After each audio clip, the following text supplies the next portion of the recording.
àfi kọ́lọ́hún kó gbà wá lọ́wọ́ ogun àdúnimọ́ tàbí ogun apómọ́ ní tako ni ká sì máa gbàdúrà wípé ọ̀rọ̀ tá àmọ́wọ́ tá àmẹsẹ̀ kó má ṣe di tiwa. Arábìnrin kan tó jẹ́ òṣèrébìnrin tíátà ilẹ̀ wa ni wọ́n ti fẹ̀sùn kàn wípé òun ló fàjà láàrin àwọn gbajúmọ̀ òṣèrébìnrin tíátà ilẹ̀ wa méjèèjì, ìyẹn Fúnkẹ́ Akíndélé àti Tóyìn Dram. Arábìnrin náà sì jáde wá sọ tẹnu ẹ̀ o, ẹ gbọ́ ohun tó sọ.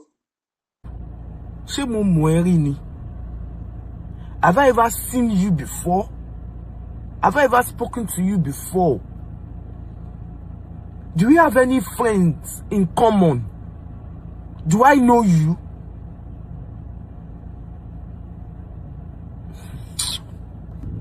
Do I know you? Did we go to the same secondary school? Where did we become friends? How? Kí ni pàdé wèrè àtàsínrín? I told you something about Funke and Toyin, about Yabo. Where is the correlation? The first time I will ever stay with Queen Mother one-on-one was just three days ago at ICM Cinemas.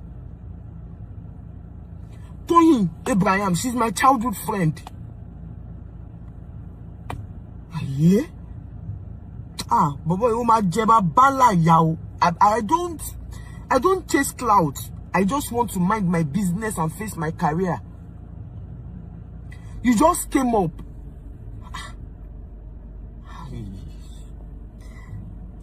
The funny thing is that some people even believe you. They started cursing me. So some people actually believe that I called you, about I spoke to you, about I told you what Toyin and Funke abi kini mo ṣe fún ẹ? Do you know me?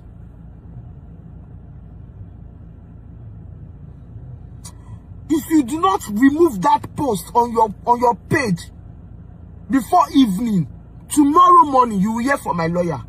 Mi ò kí n búra, but you will hear from my lawyer. What kind of rubbish is this? Ṣé mo mọ̀ yálà yẹ ẹ rí ni? Ṣé mo mọ̀ ẹ rí ni?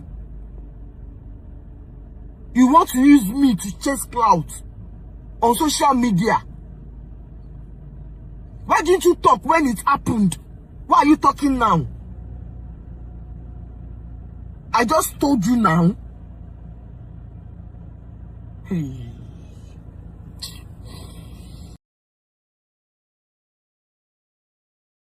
Ẹ̀yin èèyàn, kí lẹ rí sí ohun tárábìnrin yìí sọ nípa ẹ̀sùn tí wọ́n fi kàn pé òun ló fàjà láàrin àwọn gbajúmọ̀ òṣèrébìnrin tíátà?